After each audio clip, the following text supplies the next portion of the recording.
코로나19 관련해서 우리를 힘들게 하는 방역 당국과 의료진, 국민을 힘들게 하는 허위 조작 정보들이 흘러넘치고 있습니다. 가짜뉴스 팩트체크 저희가 매일 함께하고 있는데요. 오늘도 화면으로 한번 확인해 보시죠.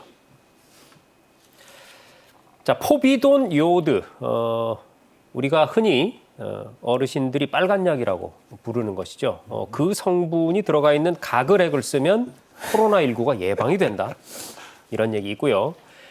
마스크를 살 때 현금 결제를 유도해서 정부가 특정 업체에 특혜를 주고 있다. 네, 이런 얘기 있습니다.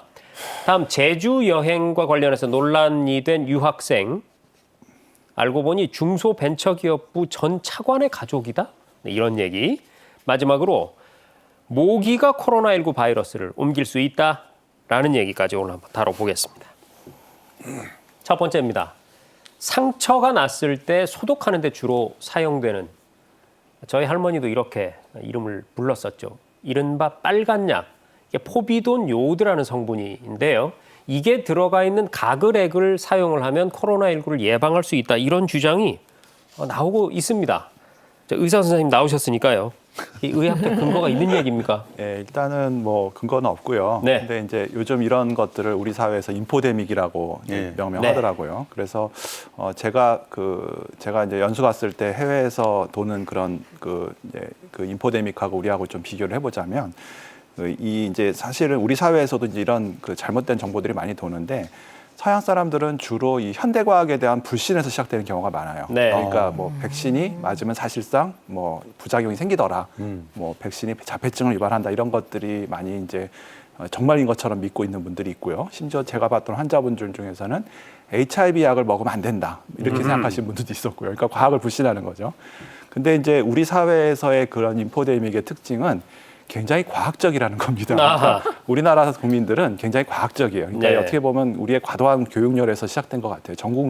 전 세계적으로 아마 고등학교 때 미적분을 배우고 뭐 생물학에서 ATP가 어떻게 되는지 이런 걸 다 배우는 나라는 우리밖에 없는 것 같은데. 네. 그래서 일반 대부분 생각할 만한 그런 논리가 있어요. 그러니까 예를 들면 포비돈 아이오다인이라는 이 요드계 소독제가 생물학적으로 이제 미생물을 죽이니까 네. 아마 이걸 바르면은 이제 사람한테도 효과가 있을 것이다 이런 생각을 하는데 이제 그래서 과학적인 얘기에서 나온 거는 동의하지만 그 일반적으로 의학에서는 임상의학이라는 것과 기초의학은 구분합니다. 네. 그러니까 쉽게 말하면 전문가가 따로 있는 영역이에요. 네. 그러니까 실험실에서 세균을 갖고 이렇게 살균 실험을 했을 때 그렇다고 해서 그거를 먹거나 뭐 바르거나 이렇게 했을 때 사람한테서 나타나느냐, 사람한테서 안전한 것이냐, 또는 그것을 널리 쓸 만큼 효능이 있느냐 이런 것들을 하면 모두 아니오거든요. 그러니까 사실 이것이 됐다면 이제 지침화 됐었어야 됩니다. 그렇죠. 네, 그렇죠. 근데 절대로 그런 게 아니기 때문에 그렇기 때문에 항상 누가 얘기하면 특히 이제 뭐 어느 대학교 나오는 의사가 그랬대더라 이런 말들도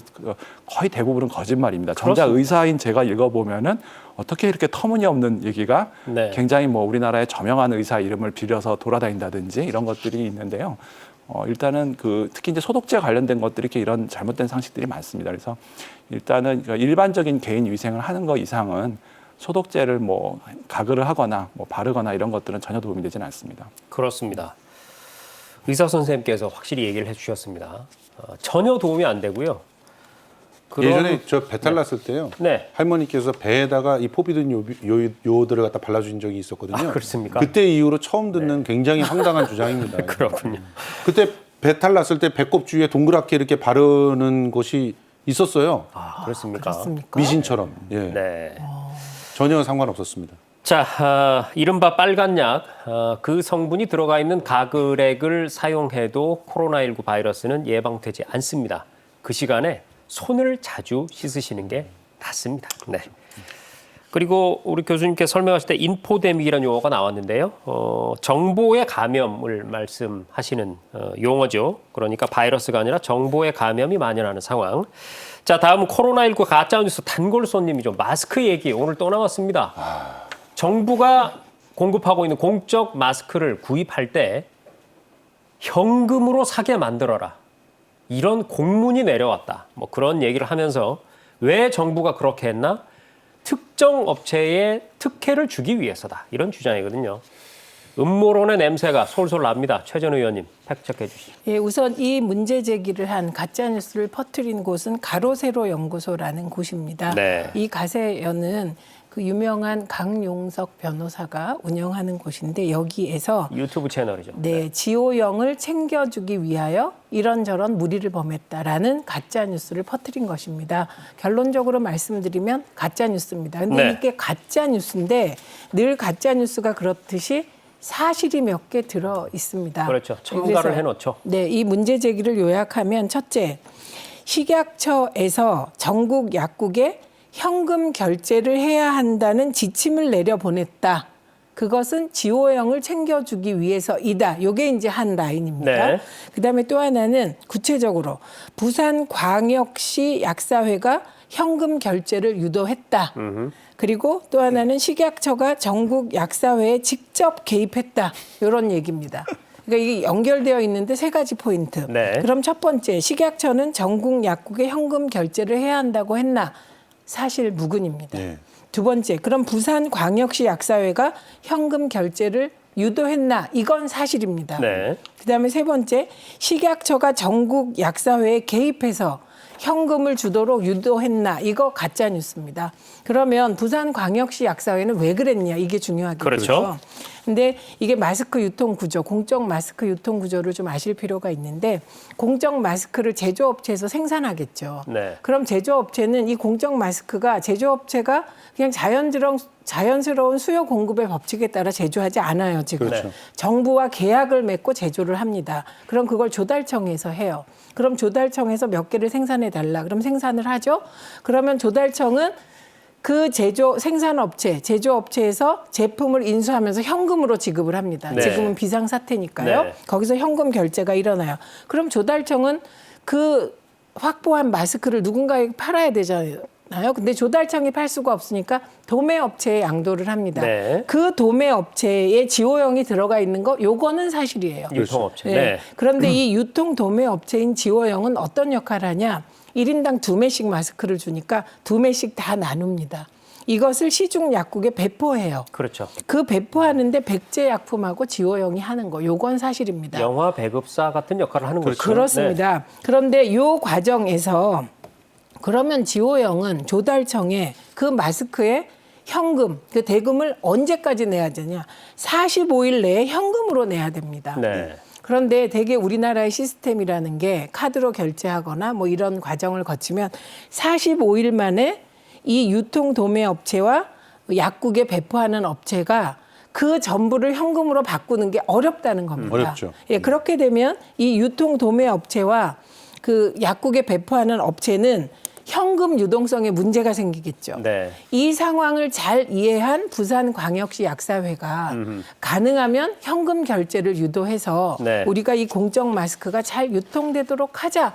이렇게 제안하는 메시지를 보냈던 네. 것입니다. 그러면 여기서 가짜 뉴스를 만들 게 아니라 우리가 해줘야 될 일은 공적 마스크는 돌아야 되잖아요. 그렇죠. 그러면 그 공적 마스크가 잘 유통되도록 몇 군데를 고치면 될 것 같아요.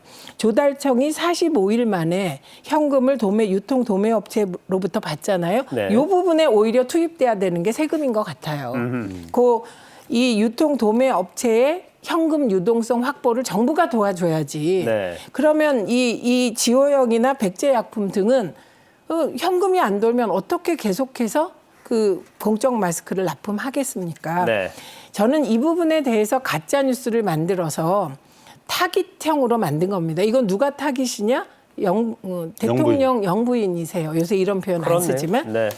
기억하시겠지만 지호영의 대표가 숙대를 나왔다. 숙명여대를.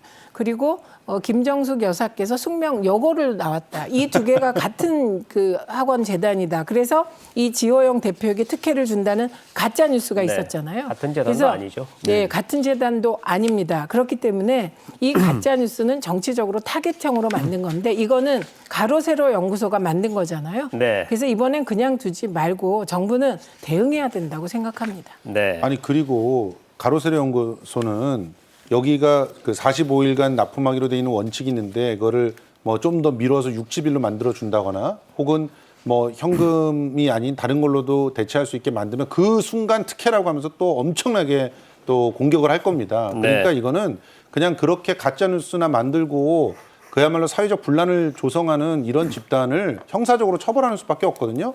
왜 검찰이 근데 수많은 고발이 들어가는데도 수사를 안 하고 있는지는 모르겠어요. 자, 저희가 오늘 또다시 확인을 하는데요. 가짜뉴스의 특성, 이걸 잘 알면 가짜뉴스를 가려낼 수가 있습니다. 10%의 사실을 첨가한다는 것이죠. 90%의 거짓을 가려내야 합니다. 그리고 가짜뉴스는 그것을 만들어서 퍼뜨렸을 때 피해를 입는 측이 존재하고요.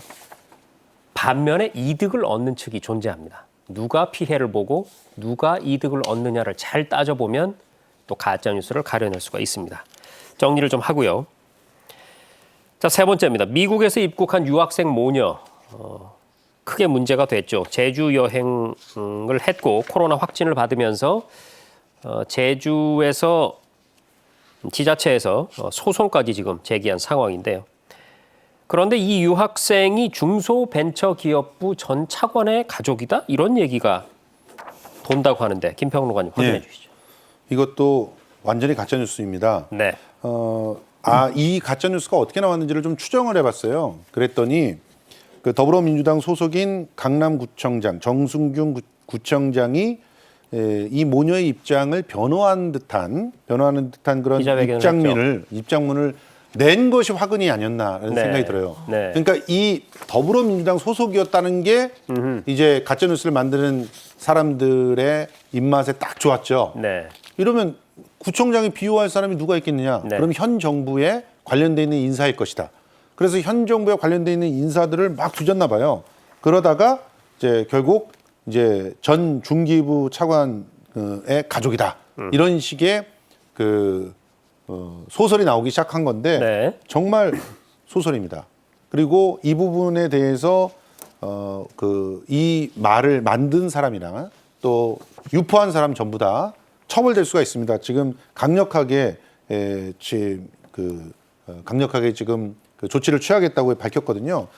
지금 뭐 사실 제주도 같은 경우는 이 제주도 해당 모녀에 대해서 형사고발과 손해배상 소송을 제기하기로 네. 했잖아요. 네. 지금 현재 이 중기부 차관 가족이라는 주장을 이렇게 퍼뜨리고 있는 사람들에게는 특정된 이름이 있거든요. 그분께서 명예훼손과 또 허위사실 부분에 대해서 책임을 묻겠다고 얘기를 하고 있기 때문에 조심하셔야 될 그런 사안이 아닌가 생각이 듭니다. 그렇죠. 그러니까 이 중소벤처기업부 전 차관의 가족이다라고 했을 때 이 전 차관으로 지목되신 분께서 예. 현재 고발을 하셨다는 것이죠. 예. 네. 가짜 뉴스를 퍼뜨렸다가 책임을 지는 사태가 벌어질 수도 있습니다. 주의해야 될 것 같고요. 마지막으로 살펴보겠습니다. 박쥐 얘기가 참 많이 나왔었는데요. 이번에는 모기입니다. 모기가 코로나 바이러스 전파의 새로운 매개체가 될 수도 있다. 이런 주장이 돌고 있습니다. 그러니까 혹시 확진자를 물었던 모기가 나를 다시 물면 내가 바이러스가 이렇게 옮지는 않을까. 이런 불안으로부터 나온 게 아닌가 싶은데요. 김 교수님 팩트체크를 좀 해주시죠. 네, 일단은 모기 때문에 걱정은 안 하셔도 되겠고요. 아하. 그 이유는 만약에 모기가 주된 전파를 일으킨다는 것이 밝혀졌다면 네. 분명히 우리가 생각하는 이 코로나의 지도는 바뀝니다. 그러니까 주로 모기가 많이 번식하는 지역이라든지 또 모기도 종류가 굉장히 다양하거든요. 네. 그러니까 순모기라든지 진모기라든지 뭐 여러 가지 그 모기 종류에 따라서 특정 모기의 서식지와 이 코로나 감염이 일치해야 되는데 그렇지가 않고요. 그다음에 주로 우리가 모기가 전파를 일으키는 병들이 있죠. 댕기열이라든지 뭐 황열이라든지 이런 것들은 이제 플라비바이러스라는 과의 특정한 그런 바이러스 중에서도 이 절지동물, 그러니까 모기가 매개하는 그런 그 바이러스는 따로 있어요. 네. 그리고 이제 이 감염 같은 경우는 주로 이제 점막이나 호흡기 통해서 전파되는 거거든요. 똑같은 이유로 이게 손에 접촉해서 눈이나 우리가 호흡기 점막으로 통해서 전염될 수는 있어도 이게 뭐 음식을 통해서 전염되거나 이러지 않는 거와 마찬가지 이유겠고요. 그리고 또 하나 생각할 수 있는 거는 아마도 모기 몸속에 이 바이러스가 서식할 수 있는 숙주세포가 없다. 그러니까 사람이 결국은 이 바이러스가 이제 바이러스는 원래 불완전 생명체잖아요. 네. 그러니까 반드시 숙주세포를 통해서 전염이 시키는데 그러니까 이 호흡기 사람의 호흡기 바이러스가 들어가는 호흡기 점막 세포와 같은 것들이 모기에게는 없을 것이기 때문에 똑같은 이유로 HIV 감염도 모기가 전파하지 않는 이유도 그렇습니다. 아하. 안심하셔도 되겠습니다. 네, 사람이 숙주지 모기는 숙주가 아닙니다. 이 코로나19 바이러스와 관련해서는 모기는 죄가 없습니다. 네. 자, 다들 아시겠지만 오늘이 4월 1일입니다. 만우절이죠. 뭐 만우절 하면 재치 있는 거짓말, 또 선의의 거짓말 이런 것들로 사람들에게 웃음을 주고 기쁨을 주고, 네, 이것이 용인되는 날인데요. 하지만 요즘같이 코로나19 사태와 또 N번방 사태, 이렇게 민감한 시기에 가짜 뉴스가 양산이 된다면 이건 결코 선의의 거짓말이라고 할 수가 없습니다. 오늘 같은 날 만우절이라고 해서 무심코 허위 신고라든지 혹은 또 방역 당국이나 이런 곳에 장난 전화를 한다면 이건 정말 누군가의 생명을 위태롭게 만들 수도 있는 그런 범죄가 아닐 수가 없습니다. 이게 실제로 처벌도 뭐 가볍지 않죠, 이제. 그렇습니다. 이제 일단 이런 만우절이라는 핑계를 대고 누가 봐도 심각해 보이는, 그래서 속을 수 있는 수준의 네. 나 이거 거짓말이야라고 하면서 농담을 하는 거야. 뭐 누가 속겠습니까? 그런데 네. 뉴스의 형식 등등을 빌어서 거짓말을 해서 그 피해가 발생을 했다. 그러면 1년 이하의 징역 또는 1,000만 원 이하의 벌금형을 받을 수 있습니다. 네. 지금 왜 그러냐면 실제로 중대한 피해가 발생하기 때문이에요. 네. 우리가 이미 알고 있는 그런 사례들도 있지만 이 만우절에 있었던 그 장난 전화에 의해서 그 소방관이 출동을 해서 오히려 살릴 수 있는 그런 생명을 잃었던 경우들도 그러니까요. 사례가 네. 있었어요. 네. 그렇기 때문에 기본적으로 고의가 명백하고 중대한 피해가 발생이 되는 그런 상황이라면 심지어는 5년 이하의 징역과 아하. 1,000만 원 이하의 벌금형까지 받을 수가 있고요. 특히 폭발물이 설치됐다. 뭐 어디에 또 강력한 범죄, 살인 사건이 지금 벌어졌다, 시체가 있다, 뭐 이런 네. 식의 경찰력 낭비가 심한 그런 허위 신고는 단 한 번의 신고라도 바로 처벌이 가능하다는 사실을 기억하셔야 될 것 같습니다. 네, 잘 알겠습니다. 설마 오늘 그런 전화를 하시는 분은 없겠죠. 여러분을 믿습니다.